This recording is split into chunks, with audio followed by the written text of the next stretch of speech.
The ancient city of Eurothus stood as a living monument to the impermanence of time. Towers that had once reached for the heavens were now half sunk in the sands of history, their marble faces cracked and weathered. On the main thoroughfare, where once a grand market had bustled with the energy of hundreds of traders, only a handful of souls roamed, the echoes of the past reverberating in the hollow spaces. Among these souls, two figures stood out. One, an impossibly tall man with flowing silver hair and eyes that seemed to glimmer with the light of forgotten ages. He was known as the Millennium Man, a being who had lived for 1,000 years. His appearance was strange, his movements unerringly graceful, as if he had all the time in the world, which he most certainly did. His mind, too, had wandered through centuries, occasionally getting lost in the depths of his own thoughts. The other figure, more elusive and unsettling, was the Time Merchant. He seemed not to belong to any place or time. He existed between moments, neither past nor future, a constant observer of the flow of history. His face was always partially obscured by a dark hood, and his voice was soft but carried an unsettling weight, as though he had seen the end of time and then walked backward to where it all began. They had been bickering for hours. "Look," the Millennium Man said, slamming his palm down on a nearby pillar in frustration. "The thing with the gladiators, I told you, they should have lost. If they had died, the entire empire would have fallen sooner. It was a golden opportunity to rewrite history." The Time Merchant tilted his head, almost in pity. "Do you really believe that, Millie? Do you? History cannot be rewritten, not like that. You can't just manipulate it like some puppet on strings. Time has its own course." "I know what time is," the Millennium Man snapped, waving his hand dismissively. "I've seen it, stretched and bent, molded like clay. There's nothing about it I don't understand. And yet, here we are," the Time Merchant said with a hint of a smile. "Still debating what happened centuries ago." The Millennium Man scowled. "You never listen. I was there. You weren't. I lived those moments. You just float around, watching." The Time Merchant took a step closer, and for the first time in their long, winding argument, his voice softened. "And that is where the problem lies, Millennium Man. You think because you live in time, you understand it. But you don't. You've seen the hours, the centuries, but you've never seen the flow. Time is a river, not a road. It's not meant to be tamed." "Are you done with the philosophy lesson?" the Millennium Man grumbled. "I've got work to do." Before the Time Merchant could respond, the air between them shimmered with an eerie energy. Both figures paused, a moment of shared tension hanging in the air. In the blink of an eye, everything froze. "Now look what you've done," the Millennium Man muttered, his fingers itching to undo the moment. He snapped his fingers, and time resumed its steady march, the streets of Eurothus coming back to life as if nothing had happened. Yet, the atmosphere had shifted. There was no longer just a petty argument between two immortals. The entire city seemed to sense that something far more important was at play. The Millennium Man took a deep breath and turned to the Time Merchant. "You're right, you know. We've been at this for too long. Too long. I've been arguing with you for centuries about nothing. But there's something wrong, and we both know it." The Time Merchant nodded. His eyes, ageless and deep, searched the Millennium Man's face for any sign of hesitation. "Yes, something is wrong. And I think you understand now what it is. The Millennium War." The Millennium Man froze, a chill running down his spine at the words. "The war? You mean our war?" "Yes," the Time Merchant said softly, almost mournfully. "The conflict we've been locked in since the dawn of time. It's not a war fought with swords or armies, it's fought in the very fabric of time itself. You and I have been battling, twisting and manipulating the moments, the hours, the centuries. And in doing so, we've dragged the entire world into this mess. I don't want to be a part of this war anymore," the Millennium Man muttered, his voice suddenly quiet, as though something deep inside him had snapped. But how do we stop it? We end it, the time merchant said. By going back to the beginning. The Millennium Man gave him a skeptical look. The beginning of what? The beginning of the war. The first time we ever disagreed. The idea hung in the air like a weight, and the Millennium Man felt a stirring inside him, a sense of urgency. The war had raged for centuries, and it wasn't just their conflict, it had bled out into the world, changing timelines, erasing histories, rewriting entire civilizations. And now, it had reached a point where nothing could be fixed, nothing could be salvaged, unless they confronted its true origins. That he met the time merchant's gaze, a silent agreement passing between them. Let's go, the Millennium Man said. Let's find the beginning. They stood before the time rift, a swirling, glowing vortex where all timelines converged. It was a place where the past, present, and future didn't exist in neat order, but were tangled together, swirling in chaotic harmony. The rift had no physical form, no boundary. It was simply there, and it held the key to everything. Together, the two immortals stepped forward, and in an instant, they were no longer in Eurothis, no longer standing in the ancient city that had become their battleground. Instead, they were thrust into a new moment, a moment far earlier in their lives, when they were still allies, not enemies. The Millennium Man found himself in a lush, vibrant forest. He was younger here, though not by much, still a being of unimaginable power, but unburdened by the years of endless conflict. At his side, the time merchant was a silent presence, though still the same figure, with his cloak of shadows and his quiet gaze. They were walking together, side by side, as they had once done, long ago. What is this? The Millennium Man asked, his voice hoarse with disbelief. This is where it began, the time merchant replied. This is the moment we first disagreed. The Millennium Man looked around, his heart pounding. He could feel the weight of the past pressing down on him, but it wasn't just the years, it was the guilt, the uncertainty that had plagued him since the war started. He had fought so many battles over time, so many ideas about what was right and wrong. But now, standing here, in this quiet, untouched moment, he could almost feel the innocence he had lost. In front of them, a figure appeared, a younger version of the Millennium Man himself. He was standing at the base of a great tree, looking up at its towering branches with awe. Beside him, the time merchant appeared, younger as well, though still enigmatic, his hood pulled low to conceal his face. They were arguing. You can't keep doing this, the younger Millennium Man shouted. We have to extend their lives. Don't you see? We can make them immortal. No, the younger time merchant replied, his voice calm but firm. You're disrupting the natural order. Time is not meant to be hoarded. Immortality is a disease. You can't just stretch time forever. The Millennium Man watched, helpless, as the seeds of their conflict were sown. Time must flow, freely and naturally, the younger time merchant continued, his eyes glowing with the wisdom of eternity. If you insist on bending it to your will, you will start a war. A war that will consume everything. The younger Millennium Man clenched his fists.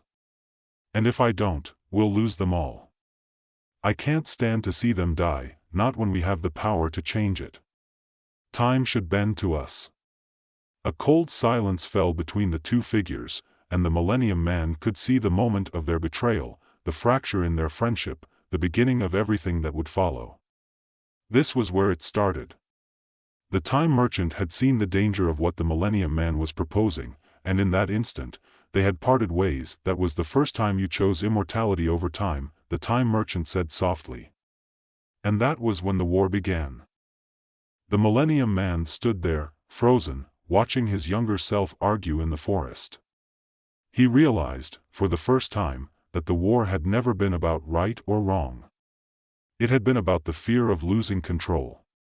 Fear of time slipping through his fingers, fear of being helpless in the face of mortality. It didn't have to be like this, the Millennium Man whispered, a deep sadness creeping into his voice. The time merchant nodded, his face unreadable. No, it didn't. The two immortals watched in silence as the argument between their younger selves raged on.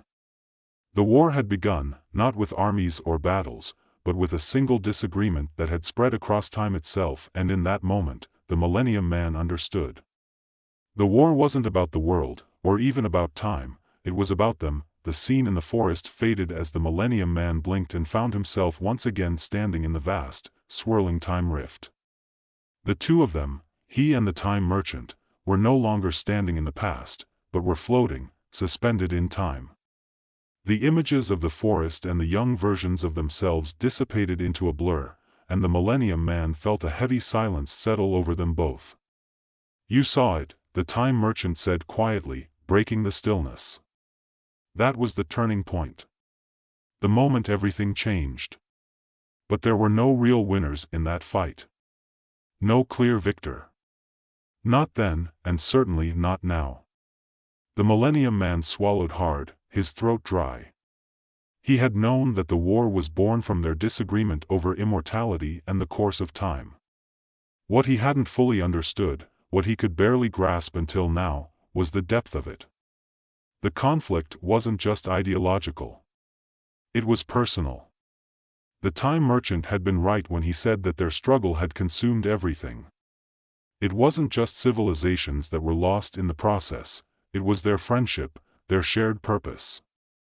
He turned to the time merchant, eyes narrowing. "So, what now? We've seen the past. We know where it all started. Does this change anything?" The time merchant's hood shifted slightly, as though in a quiet sigh. "I don't know. You tell me." The Millennium Man ran a hand through his silver hair, his expression shifting from frustration to realization. He had spent centuries believing that the only way to control time, to defeat death, was to shape it to his will. But in the face of their own past, their personal history, he began to question everything. Maybe it wasn't about controlling time. Maybe it was about accepting it. "I thought it was about immortality," he muttered. "I thought it was about living forever. But I was wrong." The time merchant stepped closer, his voice soft but full of weight. "It's not about living forever. It's about how you live. Time moves whether you want it to or not. Whether you accept it or not. And it's always been that way. All we've ever done is try to fight it." The Millennium Man looked down, the weight of those words settling in like a stone in his chest. He had fought against time for so long, fearing its passage, its inevitable erosion of all that he had known. But now, in this moment, standing at the precipice of their shared history, he wondered if that fight had ever really been necessary. "How do we end this?" he asked, looking back up at the time merchant. "How do we undo the damage we've done?" The time merchant regarded him with those ageless eyes, a spark of something, understanding, perhaps, flashing there. "By accepting what's already happened. By stopping the cycle of blame and fear. We can't undo the past. We can't take back the moments we've lost. But we can stop the war, if we stop fighting." The Millennium Man took a deep breath. "I don't know if I can just let it go. All these years, all these moments where I thought I could control it, and now you're asking me to just accept it?" The time merchant placed a hand on his shoulder. "I'm not asking you to accept it blindly. I'm asking you to accept that it's out of our hands. We can't control everything. We never could." For a long moment, there was nothing but the quiet hum of the time rift around them, its swirling light flickering softly, echoing the passing of moments and centuries alike. The Millennium Man felt the pressure of all his choices, all his battles, pressing in on him. But then, as the weight of time itself seemed to ease, a flicker of clarity broke through. "We end the war by understanding it," the Millennium Man said, his voice steady. "By confronting our mistakes. And by moving forward, together." The time merchant gave him a small nod, his face hidden in shadow, but his posture softened slightly. "That's the first step. And perhaps the hardest." Suddenly, the time rift began to tremble. The air around them shimmered, a crack forming in the fabric of time. The Millennium Man stepped back instinctively, eyes wide. Something was changing, something beyond their control. The rift was growing unstable. "We have to move quickly," the time merchant said, urgency now coloring his tone. "This place doesn't hold still for long. Time is catching up with us." Before the Millennium Man could react, the world around them split apart, the edges of reality warping and snapping like threads. They were being pulled somewhere, away from the rift, from the moment they were in. He reached out instinctively to the time merchant, but everything around them seemed to collapse into chaos. When the world finally stopped spinning, they were no longer in the time rift. Instead, they stood in the heart of an ancient battlefield, a place that felt familiar, like an echo of a war that had been fought countless times before. The air was thick with dust and the remnants of conflict. The Millennium Man recognized the place immediately. "This is where it all came to a head," he said quietly. "The final battle of the Millennium War." The time merchant nodded, his face serious. "Yes. This is where we made our stand. But it's also where we lost everything. The timeline split here, fractured beyond repair." Before them, scattered across the battlefield, were remnants of an army, a war that had been fought not with weapons, but with time itself. Soldiers who had lived and died in multiple realities, entire regiments erased from existence, their memories and histories completely wiped away. It was a place that bore the scars of a battle no one had won. The Millennium Man felt a heavy silence hang over him, the weight of the years, the choices, and the shattered lives pressing in on him. He had been so consumed by his desire for immortality, by his need to control time, that he had never fully understood the cost of his actions. Now, standing in this place, he saw the true cost of the war, an endless cycle of destruction and rebirth, all stemming from a single moment of disagreement. "This is what we've done," he whispered. "This is the war we've been fighting all these years." The time merchant stepped forward, his voice resolute. "No. This is what you've done. And this is where it ends. Right here. Right now." The Millennium Man looked at him, his heart heavy. "I can't undo all this. I can't just make it go away." The time merchant gave him a hard look, then turned to the battlefield. "No, you can't. But you can stop the cycle. The war ends with us. It ends when we choose to stop fighting." For a long moment, neither of them spoke. The sounds of the battlefield, the echoes of lost soldiers, the distant cries of a war that had been over for centuries, seemed to reverberate around them.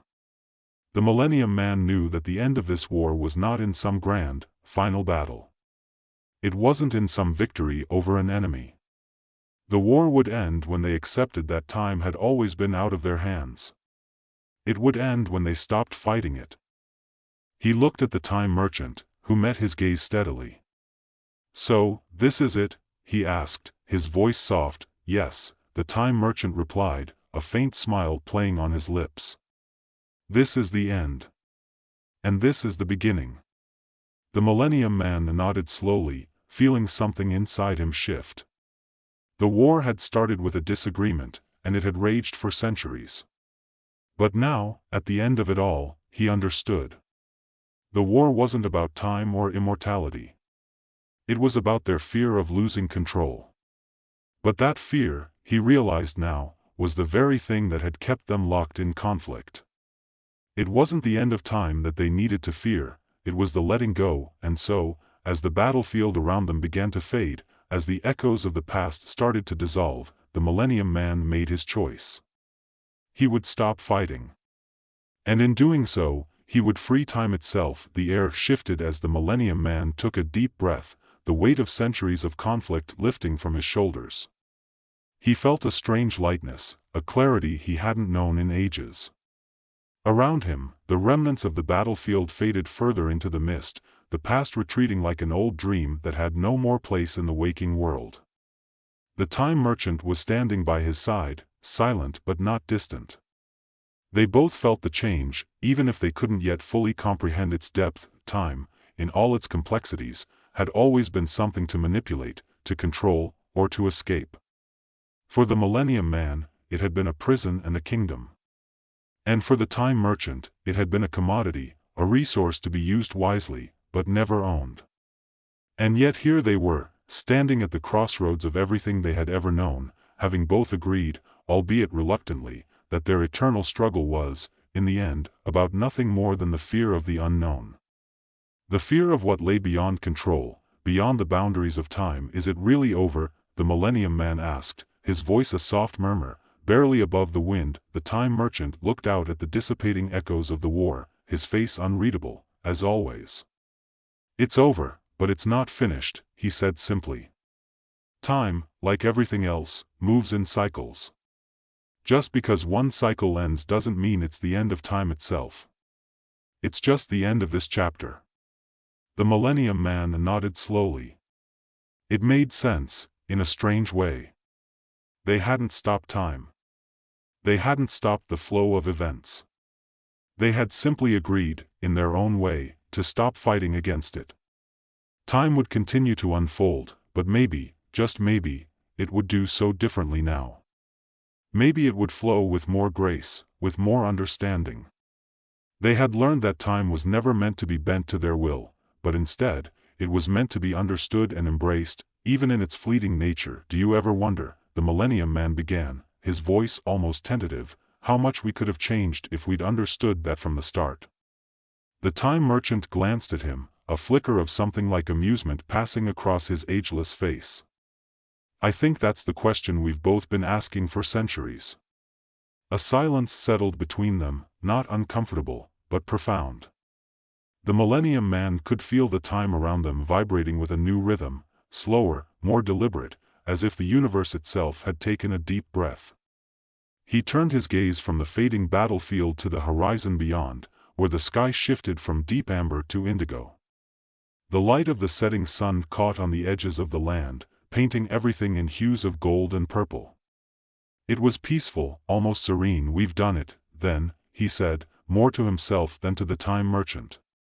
"The war is over. The time has come for something new."